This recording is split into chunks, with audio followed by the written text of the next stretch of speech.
Hi అండి. నమస్తే. Welcome to cook with Manju. ఇవాళ మనము గుమగుమలాడే షర్వా రెసిపీని ప్రిపేర్ చేసుకుందాము. ఇది బటర్ నాన్, నాన్, రోటీ, బగారా రైస్, జీరా రైస్ ఇలా అన్నిట్లోకి కూడా చాలా బాగా సెట్ అవుతుంది. ఈ రెసిపీ ప్రిపేర్ చేసుకోవడానికి పెద్ద సైజు ఉల్లిపాయలు 2 తీసుకొని ఇలా స్లైసెస్లా కట్ చేసుకోండి.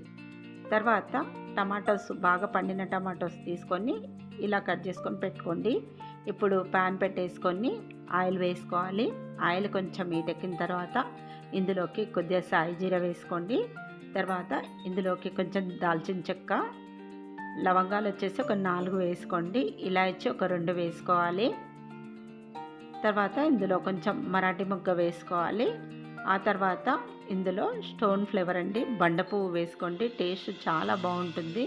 తర్వాత ఒక బిర్యానీ ఆకు వేసుకోండి. మనము ఇందులోకి ఒక టీ స్పూన్ దాకా ధనియాలు కూడా వేసేసుకొని వీటిని అన్నిటిని కూడా ఇలా నూనెలో కాసేపు వేగనివ్వాలి. మసాలా దినుసులు ఇలా వేగిన తర్వాత ఇప్పుడు ఇందులోకి ఉల్లిపాయ ముక్కలు వేసుకోండి. ఉల్లిపాయ ముక్కలు త్వరగా మగ్గడానికి ఇప్పుడు మనం ఇందులోకి కొంచెం ఉప్పు వేసుకుందాము. ఒక పావు టీ స్పూన్ అంత ఉప్పు వేసుకుంటే సరిపోతుంది. ఇలా ఉప్పు వేసేసుకొని కలుపుకున్నామంటే ఉల్లిపాయ ముక్కలు మనకు త్వరగా మగ్గుతాయి అన్నమాట. ఇలా కలిపేసుకున్న తర్వాత ఇప్పుడు మనము ఇందులోకి కొన్ని కాజు కూడా వేసుకుందాము. ఒక 7-8 వేసుకోండి.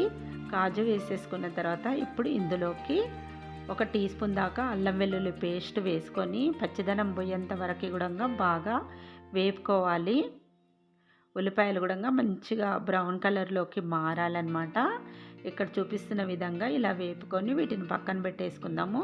ఇప్పుడు ప్యాన్ పెట్టేసుకొని ఎండు కొబ్బరి ముక్కలు వేసుకొని మంచిగా కలర్ చేంజ్ అయ్యేంత వరకు వేపుకోవాలి. ఆ తర్వాత ఇందులో గసగసాలు వేసుకొని వేపుకోవాలి.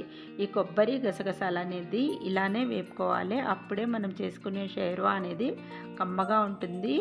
ఇలా కంపల్సరిగా ఇలానే వేపుకోండి. ఇప్పుడు దీన్ని తీసి చల్లారిన తర్వాత మిక్సీ జార్లోకి వేసేసుకొని మిక్సీ పట్టుకుందాము. వాటర్ ఏమీ వేయకుండా ముందు మిక్సీ పట్టుకోవాలన్నమాట.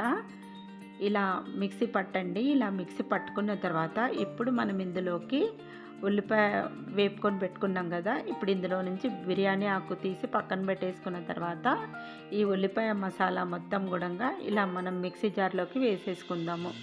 మిక్సీ జార్లోకి వేసేసుకున్న తర్వాత మళ్ళీ ఒకసారి మిక్సీ పట్టుకోవాలి. మిక్సీ పట్టుకున్న తర్వాత నెక్స్ట్ అప్పుడు మనం ఇందులోకి వాటర్ అనేది యాడ్ చేసుకుందాము. వాటర్ ఎక్కువగా వేయద్దు, కొంచెమే వేసుకొని మళ్ళీ ఒకసారి మెత్తటి పేస్ట్లా మిక్సీ పట్టుకోండి. ఇక్కడ చూపిస్తున్నాను చూడండి, ఈ విధంగా మిక్సీ అనేది పట్టుకోవాలి. ఇప్పుడు దీన్నంతా ఒక బౌల్లోకి వేసి పెట్టేసుకుందాము. నెక్స్ట్ వచ్చేసి మళ్ళీ ఇదే మిక్సీ జార్లోకి టమాటాలు వేసుకొని మిక్సీ పట్టుకోవాలి. తర్వాత ఇప్పుడు ప్యాన్ పెట్టేసుకొని మళ్ళీ ఆయిల్ వేసుకుందాము. ఆయిల్ కొంచెం హీటెక్కిన తర్వాత ఇందులోకి సోంపు వేసుకోవాలి. సోంపు వేసుకోవడం వల్ల చాలా బాగుంటుంది. సోంపు అలాగే బిర్యానీ ఆకు వేసుకోండి. తర్వాత ఇందులోకి ఒక 2 పచ్చిమిర్చిని ఇలా మధ్యలోకి కట్ చేసుకొని వేసుకోండి. ఆ తర్వాత అల్లం వెల్లుల్లి పేస్ట్ వేసుకొని పచ్చిదనం పోయేంత వరకు వేపుకోవాలి. ఇలా అల్లం వెల్లుల్లి పేస్ట్ వేగిన తర్వాత ఇప్పుడు మనం ఇందులోకి మళ్ళీ కొన్ని ఉల్లిపాయలు వేసేసుకొని మంచిగా వేపుకోవాలి. ఉల్లిపాయలు ఇలా బాగా వేగాలన్నమాట. ఉల్లిపాయలు ఇలా వేగిన తర్వాత ఇందులోకి కొంచెం పుదీనా వేసుకోండి. పుదీనా ఫ్లేవర్ కూడా చాలా బాగుంటుంది, స్కిప్ చేయొద్దు. పుదీనా వేసుకొని కాసేపు ఇలా వేపుకున్న తర్వాత ఇప్పుడు మనం ఇందులోకి మిక్సీ పట్టేసుకున్న టమాటో ప్యూరీ వేసుకుందాము. టమాటో వేసుకున్నాం కదా, ఈ టమాటాను ఒక 2 నిమిషాలు మంచిగా ఉడికించుకోవాలి. ఇలా ఫ్లేమ్ను మీరు మీడియంలో పెట్టేసుకొని టమాటాను మంచిగా ఉడికించుకున్న తర్వాత ఇందులోకి మనము మిక్సీ పట్టి పెట్టుకున్నాం కదా మసాలా పేస్ట్ వేసుకోండి. మసాలా పేస్ట్ వేసేసుకున్న తర్వాత ఇదంతా కూడా మళ్ళీ ఒకసారి బాగా కలుపుకోవాలి. పేస్ట్ మంచిగా కలవాలండి. ఆయిల్ అనేది కొంచెం ఇలా రిలీజ్ అయిన తర్వాత ఇందులోకి కొంచెం పసుపు వేసుకోవాలి. ఆ తర్వాత రుచికి సరిపడినంత ఉప్పు వేసుకోండి. ఒక టీ స్పూన్ వేసాను. నెక్స్ట్ వచ్చేసి కారం పొడి ఒక టీ స్పూన్ వేసుకోండి. తర్వాత మంచి కలర్ కోసం కాశ్మీరీ చిల్లీ పౌడర్ ఒక హాఫ్ టీ స్పూన్ దాకా వేసుకోండి. మనం వేసుకున్న ఈ మసాలాలన్నీ కూడా మళ్ళీ గ్రేవీకి పట్టేటట్టు, ఈ ఉల్లిపాయకంతా మసాలా పెట్టేటట్టు మంచిగా ఇలా కలుపుకోవాలన్నమాట. ఇలా కలిపేసుకున్న తర్వాత ఇప్పుడు మనము కన్సిస్టెన్సీ కోసం ఇందులో వాటర్ యాడ్ చేసుకుందాము.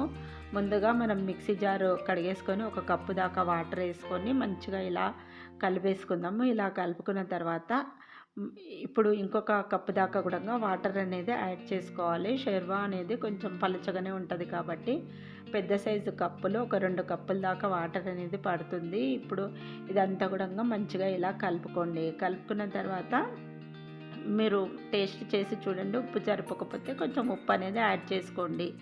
ఇలా ఉప్పు వేసేసుకున్నాం కదా, కొంచెము మళ్ళీ ఒకసారి బాగా ఇలా కలుపుకోండి.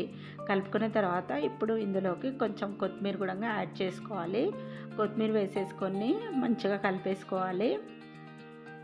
ఇలా బాగా కలుపుకున్న తర్వాత ఇప్పుడు మనం దీనిపైన మూత పెట్టేసుకుందాము. మూత పెట్టేసుకొని ఒక 2 నిమిషాలు ఉడికించుకోవాలి. ఇలా ఒక 2 నిమిషాలు బాగా ఉడకాలన్నమాట.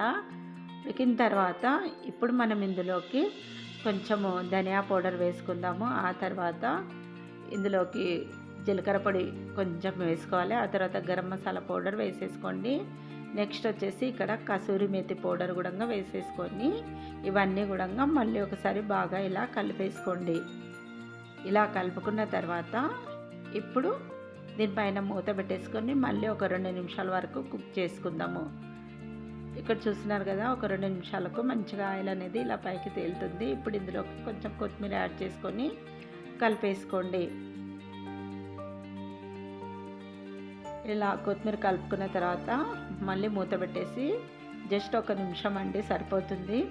అలా మూత పెట్టి ఇలా తీసేసేయండి. చూస్తారు కదా, గుమగుమలాడే షెర్వా రెసిపీ రెడీ అయిపోయింది. చాలా అంటే చాలా కమ్మగా ఉంటుంది, చాలా బాగుంటుంది. తప్పకుండా ట్రై చేయవలసిన రెసిపీ. మరి ట్రై చేస్తారు కదా, మీరు ట్రై చేసిన తర్వాత నాకు ఎలా వచ్చిందో కామెంట్ రూపంలో తెలపండి. మరి మరిన్ని ఇంట్రెస్టింగ్ వీడియోస్ కోసం ప్లీజ్ నా ఛానల్ని సబ్స్క్రైబ్ చేయండి. అలాగే లైక్ ఇవ్వడం మర్చిపోకండి. వీడియో నచ్చితే మీ ఫ్రెండ్స్కి అలాగే మీ రిలేటివ్స్కి కూడా షేర్ చేయండి. ప్లీజ్ అండి, సపోర్ట్ చేస్తూ ఉండండి. Thanks for watching my video.